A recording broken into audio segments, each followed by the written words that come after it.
Basically, we are going to go to Germany. Jawohl. Okay? Now, before Germany comes to us. Okay, basically, I want to say that as a Greek who lived in a country that had lots of protests, I want to welcome Germans into the world of protesting. Apparently, Germany is full of protests right now. Let's see, on the 8th of December, it says here, Germany hit by last-minute train strike. Deutsche Bahn trains massively affected.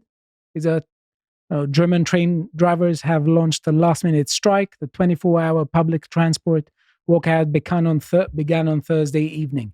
It is the fourth strike this year and follows disruption earlier this week due to heavy snowfall in southern Germany. 4 per year, 4 for 2023 is not much. Obviously, this is just for train drivers, but you need to add to those numbers. The Greeks are rookie numbers, not enough. And you are adding to those numbers, so kudos. So it's over working hours and pay, according to this article. We've had very similar things in the past year in England as well. Yes. So it seems that across most of Europe and Northwest Europe as well, people just aren't happy with the conditions they're being asked to live in and work in. Nobody's happy. Nothing is working for anybody. Okay, so when you're talking about social movements, protests, and mass stuff happening, you need a catchy phrase. What about the term Mistgabelmob? You like it? Mistgabelmob? Yes. Bit of a mouthful, I'll be honest. I'm just going to go with everything sucks and I hate it. Okay. That's my slogan. I think German, that's why. I think this has to do with a sort of motorized pitchfork mob, which was a pejorative term that the German media used, but people have adopted it from Germany, and especially the German farmers, and they are using it, and they're having hashtag Mistgabelmobs. And you can basically translate this here. Where can we translate this? And anyway, apparently we can't. But it says basically here that the motorized pitchfork mob is therefore a sign of the adaptation of traditional forms of civil disobedience to modern technologically advanced agricultural practice.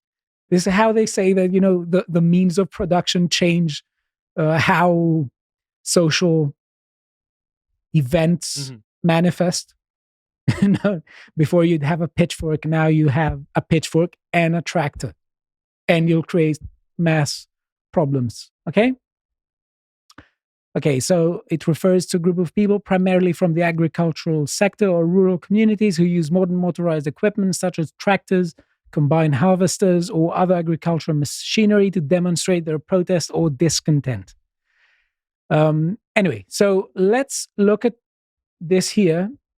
And so let's write German farmers. You see all sort of things being posted. Let's see some of the pictures. You see there are a lot of them in a lot of cities. They have mass protests in a lot of cities. And so what are they doing? They're all driving the tractors, they're parking them up and blocking roads, or are they just massing in particular public areas and honking their horns like in Canada? But when you're talking about blocking roads, it is not, for instance, that if an ambulance requires to go to a hospital or something that they block it completely. It's just that they are. So they're not behaving in the same way that Insulate Britain, Extinction Rebellion, people like that do. You could say, let's see here also some of the footage. We have mass lines. Let's see also. Yeah, so you can get an idea. And why is it that the farmers are protesting? Okay, that's an excellent question. So basically, Germany's economy was based to a very large extent on cheap energy, which came from Russian natural gas. And after the war in Ukraine, and especially the issues with Nord Stream pipeline, they have a problem with energy. And a lot of energy-heavy industries have incurred added costs because the price of energy has arisen. Well, let's be frank, the car market. Yeah. It costs a lot to keep tractors running. Well, no, and production of German cars is a huge part of the German economy. I mean, I have friends who work with subsidiaries of Volkswagen, and just the horror stories that come out of them. It's just like, yeah, they're fucked. Like, not even slightly. The profit margins are just all over the place now. Yeah. So, yeah, everyone's kind of panicking because if they can't get any cheap energy back, well, the Germans' economy is just dead. Well, It's really bad. and let me just say this, because obviously there are problems, but you could say that sometimes there is an issue of crisis management. So the question is, things will get bad. How bad will we allow them to get? And essentially, what the German farmers are saying, basically, that you cannot not have a farming industry. And the reason why they protest is because they had a tax exemption for the agricultural vehicles, for diesel and petrol and energy to use, which is being withdrawn. So they will ask to pay for more taxes for the vehicles. Which I assume is going to make a lot of these farms not economically viable. Yes, and they also had some subsidies which are going to be withdrawn. Now, the context of all this was that the German government had a budget, and it says that the court decided that the budget isn't basically legal. It isn't holding up to scrutiny, and they had a sort of gap. I think it was somewhere to 17 billion euros, and they need to fill it. And they The way said, to close the well, gap is throw the farmers under the bus. yes. Now, I may be wrong about the number, but please take that with a pinch of salt with respect to the number. Now, and there is also another question, because the farmers are really pissed off with the Green Party. The Green Party says, for instance, why not use electric tractors? And they basically say that that's a nice clip here. We can watch from here. Well, they're basically not good enough, they're saying. And there are several problems, like the battery doesn't hold for a long time. It just works for a few hours, then you need to recharge it. Basically, it's not working as far as they're concerned. Anyway, now let's move to this clip here. Where is it? Yeah. I want us to watch this clip here, which is something that happens This person's not going to try what I think. Let's play it. Basically, this, for those who are listening and you don't have an image, what happens here is that there's an ecologist with a Dacia, and he is pissed off with it. Apparently, he has no problem with Just Stop Oil stopping traffic, but he does have problem with tractors. And he is trying to tie the tractor to his Dacia. His small van is going to try and pull a multiple-ton tractor. Yeah. Which I don't think is going to work out for him. What do you think is he going to find out in a few seconds? That he's an idiot? Will it work? This is a stupid thing to do. No, it will not blend. Let's see here. I think his rear bumpers might be about to just yank off. It could be, though, that the knot isn't is he not tied? Is the knot just going to come undone? He's trying to. This is just so fun. And, if we had audio, we would listen to the people. They're just so chilled up about it. And, they're laughing. Know what's going to happen. Yeah. Oh, come on. Oh, come on. Pull it. Pull it. Just push that. There we go. Oh, what a surprise. Well, but you need to push your limits. It's like in the gym. Okay. Yeah. You need to push your limits. Anyway, he took that set to failure and beyond. Now let's. I have a meme for both of you here. No more brother wars. We have Germany and Canada finally hand in hand. We have someone here that has V from Vendetta. Says God. His head is on backwards because it's AI. Anyway, he holds a rose, and what does he hold with the other hand? I can't see. Is that a bow? Anyway. I don't think it's any. I think it's a line. Fucking leaf. I think it's a line that's not even attached to his hand. He's a bit rude. He has his back turned on us. Anyway, so he says, but God. He's still trying to look us in the eye like an owl or something. God bless the Canadian and German freedom convoys, because there were several convoys and across the world that tried to say that they support it, from Poland, from the countries that neighbor Germany, from Canada. Anyway, now, quick question, okay? Let's say you are governing a country and you have trouble with some protests. What is the best way to rhetorically divert attention from the actual issues that go on. And Are the German government just completely sidetrack the whole conversation so people don't look at the actual demands of the farmers and actually address the issue that, for instance, you need to have a degree of economic self-sufficiency. Are the German government about to accuse their own farmers of being Nazis? Well, you'll just see what happened on a lot of media. And I'll just have here from BBC, let's say here, German farmers blockade Berlin with tractors in subsidy row. Now let's look. This is a big article. You can see here several stuff. But let us see what happens on the very first paragraph. It says, farmers in Germany are blockading roads in protest against subsidy cuts with more than 500 tractors and trucks parked up by Berlin's Brandenburg Gate. There are also reported blockages in Württemberg, North Rhine-Westphalia, Saxony, and Bavaria. The subsidy cuts were designed to fix a budget crisis after a court ruled the government's 2024 budget was illegal, just as we said in the beginning. And there we go. But the cuts have backfired, and there are fears the ensuing row could feed the far right's popularity. There you go.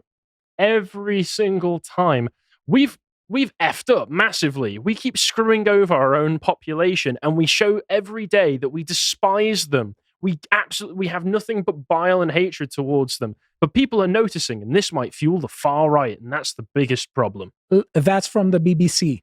Let's go to The Guardian. German Vice Chancellor warns of extremism as far-right groups join farmers' protest as it happened.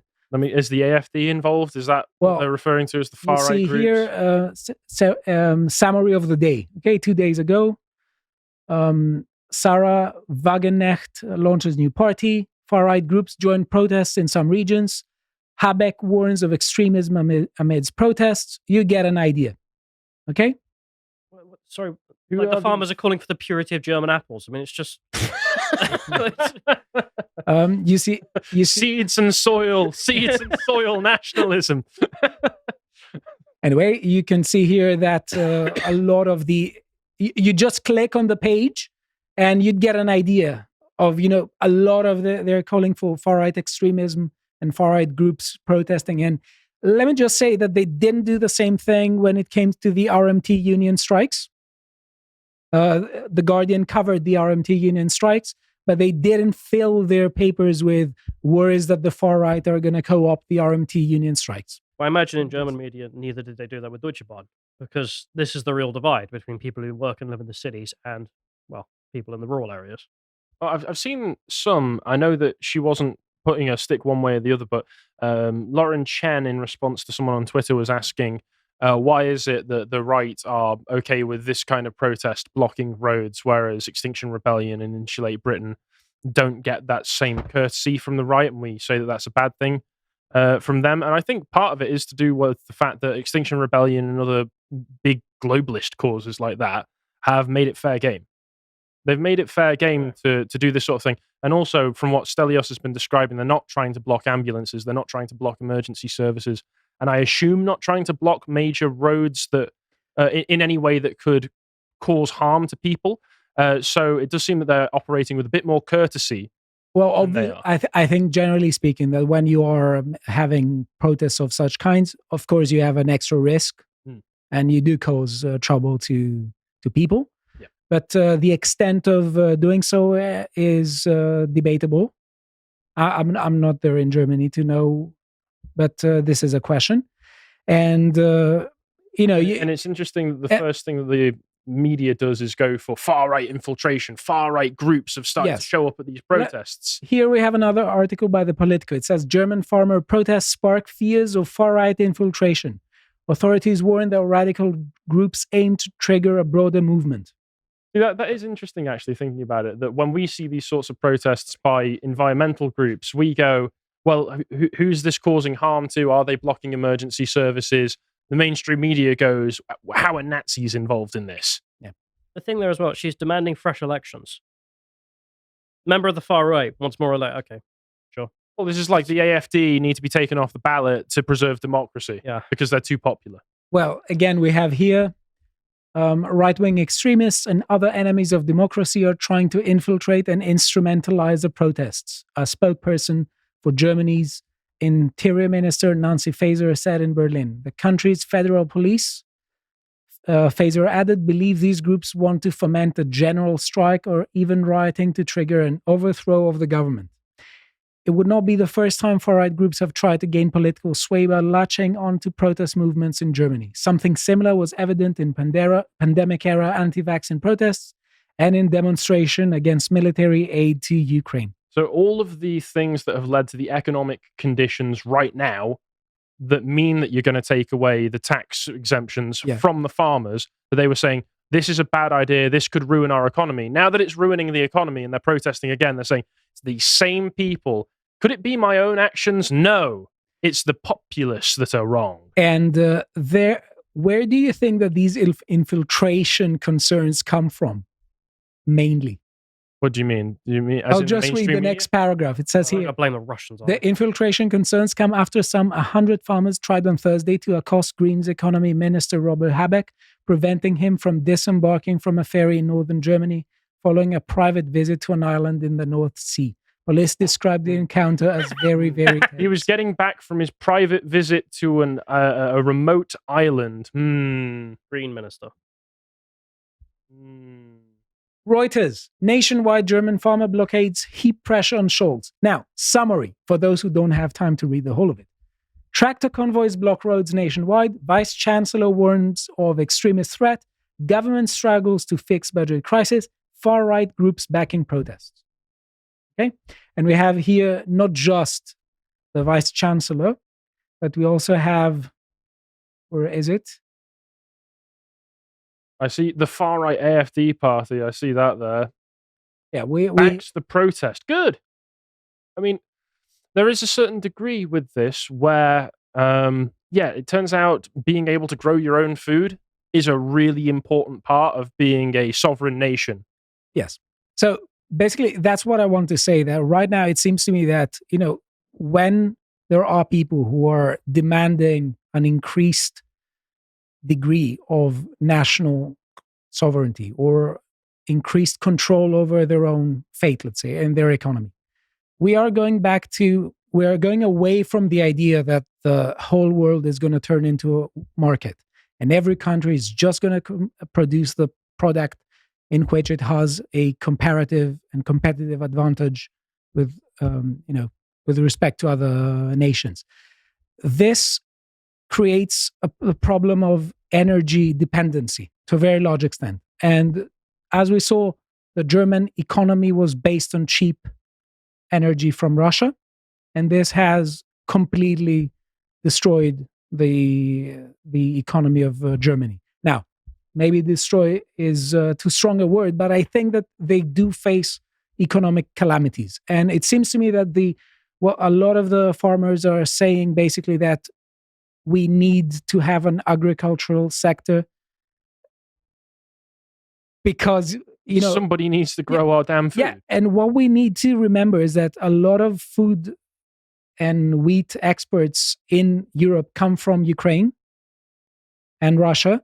And now with the war between Russia and Ukraine, there is this extra problem of how to ship wheat and food from, let's say, the Black Sea and to reach the other places, Europe and other places. So basically, it seems to me that obviously it is primarily people who are calling for more control over their own economy. And I don't mean that in the sense of more state control over their own economy. I'm just saying that they are trying to claim that just outsourcing basic industries to foreign nations is going to harm the people in a sense and the sovereignty of the nation. Well, the great weakness of the globalized economy was revealed with the Ukraine-Russia conflict, which is that you're assuming in a globalized economy that there's going to be some kind of perpetual peace, the end of history of Francis Fukuyama, meaning that no nations that have economic ties to one another are ever going to end up in conflict with one another ever again. There's never going to be conflict between nations that causes difficulties in trade routes. And therefore, once we've got that globalized markets, everyone's going to be peaceful and no problems are ever going to come about, which means that you can be dependent on Russia for cheap energy to fuel your economy. Exactly. And it turns out that when that doesn't happen, because that's a fictional fairyland, that it causes major problems. Yes. And I'll just say some things here that have to do with nuclear energy, because I think that this is major to bear in mind. So the German nation and the German government, let's say, the federal government, decided to stop using its nuclear power plants. So I give you here some of the major problems here. It said all German nuclear power plants that had gone into operation up to and including 1980 were shut down immediately after the Fukushima nuclear disaster. They give the names and they say that there were safety concerns. Doesn't make any sense whatsoever. I'll show you why in a minute. No, and it says here... So safety concerns, we can't just improve the safety of these places. We've just got to shut them down. I'm sorry. There was an earthquake and then a tsunami, and this power plant took that, and then there was a small leak. Therefore, Germany, where there are no tsunamis or earthquakes, needs to shut down all of theirs. I mean, it makes perfect sense. When was the Fukushima nuclear accident? I think 2011. That was 2011. Yes. I was still in secondary school when that happened, and they're still going, we just need to shut them down. Well, let's just show you some extra bits here. It says the last 3 nuclear power plants in Germany were shut down on 15th of April 2023. Now, the war in Ukraine had started there for more than a year. Mm-hmm. It was the 24th of February of 2022. Decided to still kneecap themselves with energy. So that's one thing. And let me just show you here the rationale that they cited. They had the debate on a lifetime extension for nuclear power plants. You'll see a lot of the time it has to do with focus on safety issues. And continued operation, is it compromising safety? This is interesting here. It says an expert report recently commissioned by the Bavarian government on Isar 2, that was a power plant, concluded that there would be no concern whatsoever in the case of a lifetime extension of this nuclear power plant. The federal government, on the other hand, stated that the 3 remaining nuclear power plants could only continue to operate, if at all, with safety-related concessions. And then they closed them down. So essentially, the main reason that is given is safety. Now, you believe it if you will. Why is it not safe? Because we say so. Like Callum pointed out, it was a tsunami and an earthquake hit Japan. Germany, I don't really hear about earthquakes happening in Germany very often. Maybe you can correct me. And Germany, famously landlocked country. No, they've got the coastline. It's not landlocked, but yeah. It's inland. Yeah, well, still. It's not an island like Japan. Yeah, it's not an island, and I doubt any of those... But there's no tsunamis. Yeah. Ever. And so, let me just give you an idea of how another nation really close to Germany reacts. We're talking about France, and these data are from World Nuclear Association, worldnuclear.org, and they are updated in August 2023. It says France derives about 70% of its electricity from nuclear energy, due to a long-standing policy based on energy security. Basically, they are increasing and they're pushing for more nuclear plants. Now, a lot of people, they have told us, because I have talked about it before, some months ago, they have told me that some people from France, from the audience, have told us that basically they don't have as many nuclear power plants yet, or that this is more of a promise. I'm just giving the data that says here. And basically, it says here something really interesting. France's present electricity generation mix is a result of the French government decided in 1974, just after the first oil shock, to rapidly expand the country's nuclear power capacity using Westinghouse technology. This decision was taken in the context of France having substantial heavy engineering expertise, but few known indigenous energy resources. As a result of the 1974 decision, France now claims a substantial level of energy independence and an extremely low level of carbon dioxide emissions per capita from electricity generation. since over 80% of its electricity is from nuclear or hydro. So basically, essentially, you have two nations that react completely differently in the same kind of situation, a situation that says your energy supply is basically depends on a particular side, and that side has a disproportionate amount of power over you because they hold the keys to your economy. And that's an interesting point to look at. And I just want to say that this is interesting because this may be a bit anecdotal, but people have been talking about a German-led EU for a long time. But these are signs that the EU most probably is going to be more French-led in the future. That's just one, let's say, fallibilistic point. And I'll end with Sean Maguire says, before starting, I want to say that I'm a techno-optimist, and I believe that Germany's decision to shut down their nuclear facilities was one of the stupidest political decisions in history. Most of their economy is based on turning energy into chemicals, woke economic seppuku. And thanks to Dan for is it even woke that they chose to do this off the back of a catastrophe that happened in Japan in 2011? It seems more just like blind incompetence. I don't think it is. I agree with you. Obviously, I would imagine net zero, but then again, nuclear power helps with net zero. I have the impression that this is the kind of rhetoric that is used to justify such policies in some circles. I don't think it's wokeness behind it, personally. This is the language that is being used in order to push forward for these policies to a particular segment of the population that sees itself as Western progressive. But I agree with the rest of his statement. That there is it's something stupid thing to do. Let me end the segment with this. It seems that there is something going on with the energy sector and energy dependency of Germany, and one of its manifestations has to do with the German protest. And I think that it is very, let's say, misleading to say that the entirety of these protests are going to be co-opted by the far right. I think that far-right organizations will try to do this to a certain extent, but just focusing on that instead of focusing on the major issues that drive most farmers to say things like that and protest, that's the crux of the matter. And we shouldn't give governments an easy time when they try to not to evade the substance of an issue, but just saying, oh, it's the far right, it's the far right, it's the far right.